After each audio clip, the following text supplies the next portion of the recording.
Olá pessoal, meu nome é Yolanda Silva e hoje eu vou falar sobre o livro Um Romance na Sicília, de Anne Radcliffe. De antemão, eu gostaria de falar que esse é um livro que fez parte do Clube da Pedra Azul. Acredito que esse livro ainda está disponível na editora. Eu não lembro qual é a caixinha, mas acho que é a caixinha Itália, né, que veio dois livros.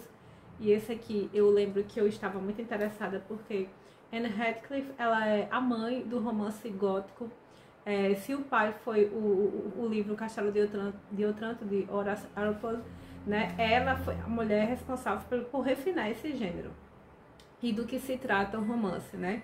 O romance se passa por volta do século XVI, né? E um homem chamado o Marquês de Manzini, ele era o quinto marquês, né, da sua linhagem, da sua família. Ele vai morar nesse castelo em uma determinada região da Sicília. Logo quando ele chega no castelo, ele é casado com Louise, né, uma mulher muito bela, muito dócil, dá para perceber que é uma donzela muito respeitada. Mas ela acaba morrendo e ele casa com uma outra mulher chamada Maria Velorno, que ela é uma adúltera, doidivanas, e manipula-o de todas as formas possíveis para conseguir o que quer. Isso, o livro começa dando a descrição das personagens que irão participar da história ali logo de início, né? E aí já passa para a ação. As meninas, né? O nome das. Eu esqueci de falar. O Ferdinando, casado com Luiz, teve três filhos, né? Emília, Júlia e o jovem Ferdinando, o Ferdinando Filho. Então, passa um tempo, as meninas são criadas no castelo sozinhas com a Madame Menon, acho que é esse o nome dela, né? E Madame Menon, né, que cuida das meninas ali. E o Ferdinando foi criado com o pai em Nápoles, né? E aí, dá-se um tempo, vem a família para casa. Primeiro chega a sua madrasta, né? A Maria Velorno. E depois chega o Ferdinando e todo mundo vai comemorar o aniversário do jovem Ferdinando, né? Então, quando o Ferdinando chega na casa, há várias mudanças para as meninas, né? Para Emília e Júlia. Uma das mudanças é que as meninas são obrigadas a mudar de quarto, porque a mulher, né, a madrasta, queria os espaços mais ventilados, mais legais, e aí as meninas foram mandadas para a região sul do castelo, né? E por causa dessa movimentação, né, elas tendo que ir para uma região diferente do castelo, começa de certa forma a intriga do romance, né? Mas então, aí também começa a intriga em vários círculos, assim vamos dizer. Porque com o Ferdinando também vem um jovem chamado Hipólitos, né? E logo que Hipólitos chega e vê Júlia, eles se apaixonam. Era a descrição das duas irmãs. Emília, a mais velha, herdara muito gênio de sua mãe.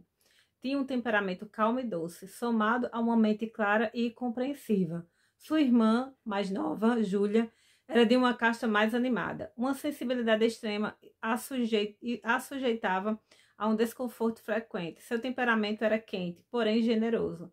Irritava-se rapidamente e acalmava-se facilmente. E numa reprimenda, mesmo que branda, geralmente chorava, mas nunca ficava emburrada. Sua imaginação era ardente e sua mente mostrava sintomas de genialidade. Pois bem, enquanto a Emília era mais calma, né, ali mais senhora assim, boa do lar, Júlia já tinha habilidades musicais, tocava laúde, cantava e assim por diante. Então, é interessante a recepção das duas irmãs em relação à movimentação no castelo. Emília ficou extremamente chateada porque percebia que a sua paz seria prejudicada. Já a Júlia amou, né? Começou a imaginar as festas e tudo mais. Inclusive, essas descrições, né, das festas e do ambiente no castelo é muito interessante você imaginar como viviam as pessoas no século XVI, né? Como elas conviviam, como elas se divertiam, é, é, como elas se divertiam, né? Em linhas gerais. E aí, minha gente, quando Júlia está no seu quarto, na área sul, né, do castelo, ela começa a ver uma presença por trás da porta do seu quarto. E aqui entra essa questão do elemento gótico, né? Esse romance aqui, ele é um romance gótico.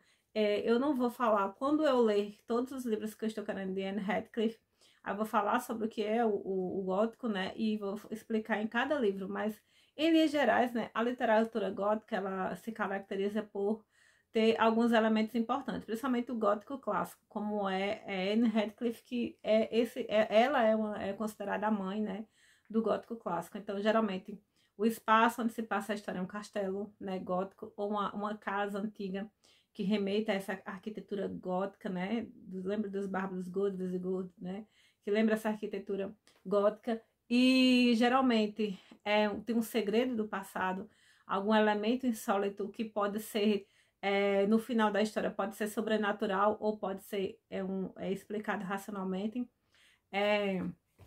Também tem que ter uma jovem donzela sendo oprimida, né? Em busca, ela sofrendo perigos, ela vai em busca desse segredo misterioso, mas por causa disso ela vai enfrentar várias aventuras, né? E também, geralmente, essa moça ela é oprimida por alguém da família, um irmão, um pai, né?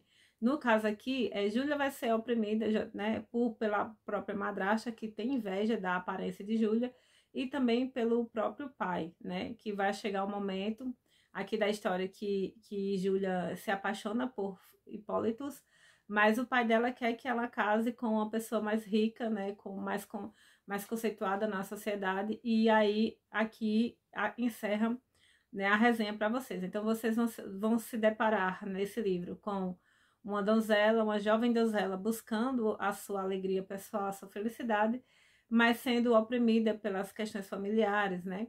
Então é bem interessante você analisar essa obra aqui. Uma coisa que eu senti que eu acho que é interessante falar nessa resenha é que se você vai ler essa obra com o pensamento de hoje, né, com a sua percepção de hoje, você vai ficar pensando, mas nossa, nada a ver, demora demais, vai para um lado, vai para o outro, né? Eu não tô dando spoiler assim, mas só tô dizendo assim que dê uma chance para o livro, sabe? Se divirta e viva como se você realmente vivesse no século aqui, né? Então, o que é que as pessoas iam querer ver, né? O que era possível para elas verem nesse ambiente, nesse livro, nesse contexto, né? Sócio-histórico. Então, assim, em linhas gerais, eu amei o livro, amei conhecer mais uma obra aliás, a primeira obra completa que eu leio dela, né? De Anne Radcliffe. Agora eu vou começar a ler Os Mistérios, Os Mistérios de Udolpho, eu acho que é assim. Logo em seguida eu vou ler Os Mistérios de Udolpho, da mesma escritora Anne Radcliffe, e vou fazer esse projeto lendo literatura gótica. Acredito eu que a editora Pedra Azul já lançou um também, que eu coloquei no meu carrinho, está para chegar, e ela vai publicar O Italiano, que é uma obra-prima de Anne Radcliffe que tem esses elementos góticos, né? Ela foi a mãe desse tipo de literatura. Agora a resenha acaba e eu vou falar minhas percepções de forma mais, como é que eu vou dizer, sem preocupação com spoiler, ok?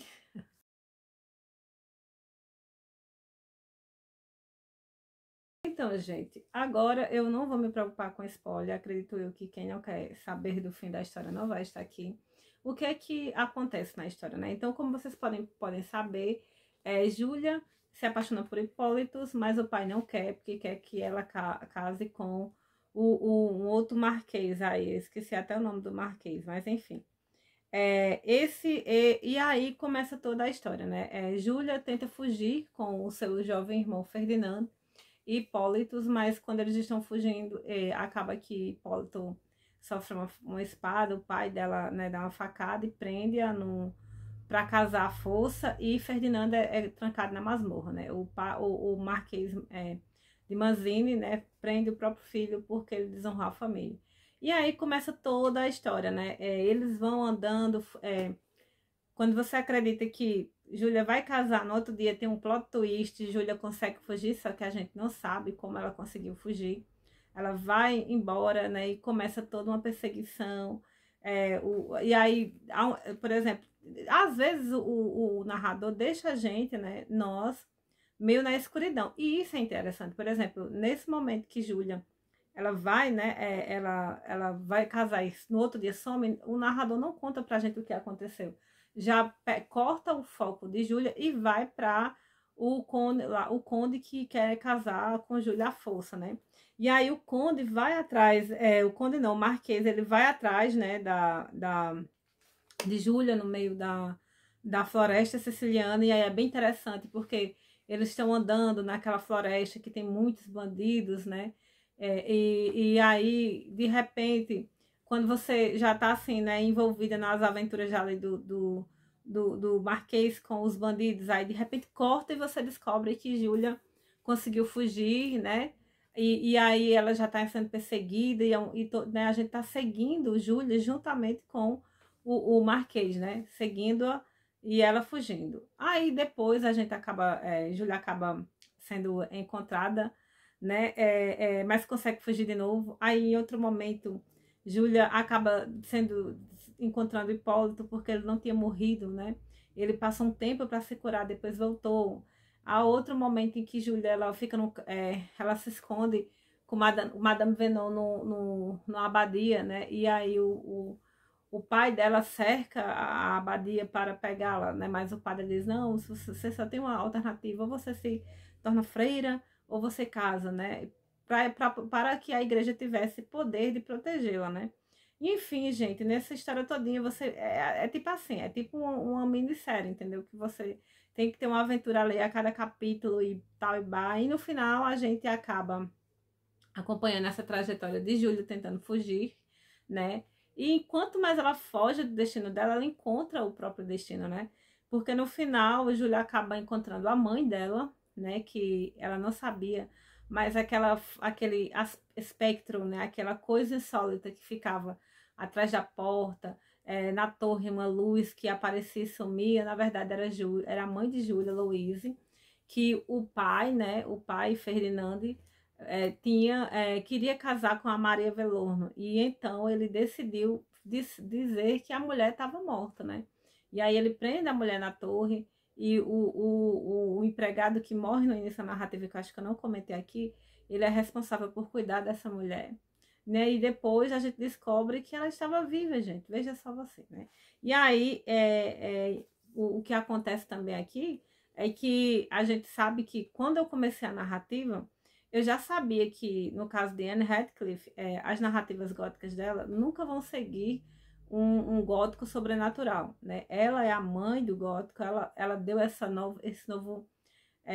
refinamento, né, na obra, que geralmente na obra de Anne Radcliffe a explicação para o sobrenatural vai ser racional. E no caso aqui, no final da história, nós descobrimos que, né, inclusive a gente tinha até uma certa, assim, como é que eu vou dizer, uma pista, né? Porque, por exemplo, há um momento em que Júlia consegue abrir, entra no quarto dela na zona sul, na área sul, e ela encontra uma foto. A foto é da mãe dela quando ela era bem mais jovem, né? E aí a Madame Menon começa a contar que conheceu a Louise, e conta a história que a Louise fora apaixonada pelo irmão dela, mas que eles não puderam ficar juntos. E aí a gente consegue ouvir um pouco da história dela, né?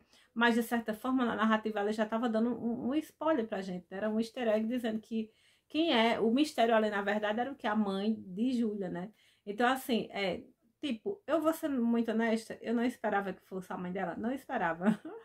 Apesar das pistas, depois eu digo, meu Deus, eu deveria ter pensado que era, né? Mas enfim, na verdade eu estava tão empolgada, né? Outra coisa que é interessante notar é que a Anne Radcliffe, ela tem muito essa questão do sublime, a força da natureza como elemento sobrenatural, aterrador, né? Porque a natureza, ela é linda, mas ela é, né, perigosa. Então, assim, a natureza faz parte também desses elementos góticos, né? Inclusive, eu vi um vídeo no YouTube de um professor que eu esqueci o nome dele, se eu lembrar, eu vou colocar aqui para vocês, que ele tem um vídeo muito interessante que ele analisa as imagens, né, no livro de italiano. O Italiano, de Anne Radcliffe. E eu achei maravilhoso. E aqui eu percebi também esses elementos, né? Em que a natureza, principalmente aqui, a caverna, sabe? Para fugir, né? Em vários momentos, tanto Júlia, a própria Louise entram nas cavernas, o Hipólito, o Ferdinand, todos eles entram na caverna. E a caverna, ao mesmo tempo em que ela é um elemento, como é que eu vou dizer, tipo, é perigoso, mas ela também oferece a proteção. Inclusive, eu vou escrever um artigo sobre isso nesse livro aqui que eu achei super interessante. Então, assim, é uma obra maravilhosa. Vocês têm que entender que ela é uma obra feita para a sua época.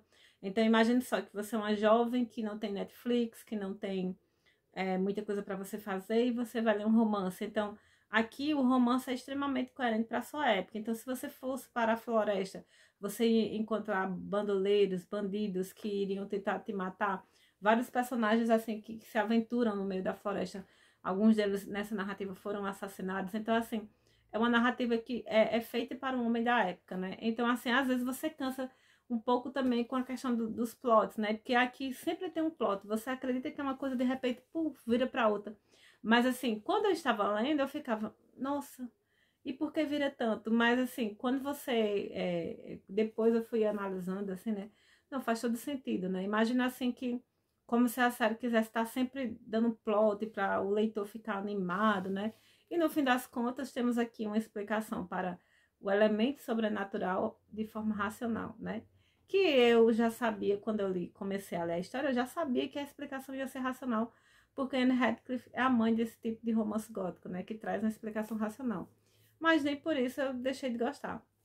E eu achei interessante também, que eu vou ler aqui para vocês, é a moral da história, né? Que tem aqui, ó, no final do livro, tem a pequena moral da história que eu vou ler para vocês. Assim, aqui terminam os anais do manuscrito. Ao analisar essa história, percebemos um exemplo singular e marcante de retribuição moral. Aprendemos que pagamos na terra aquilo que fazemos, e que aqueles que fazem apenas o que é certo não suportam nada no infortúnio, senão uma provação de sua virtude. E das provações suportadas, obtém mais segura reivindicação e proteção do céu.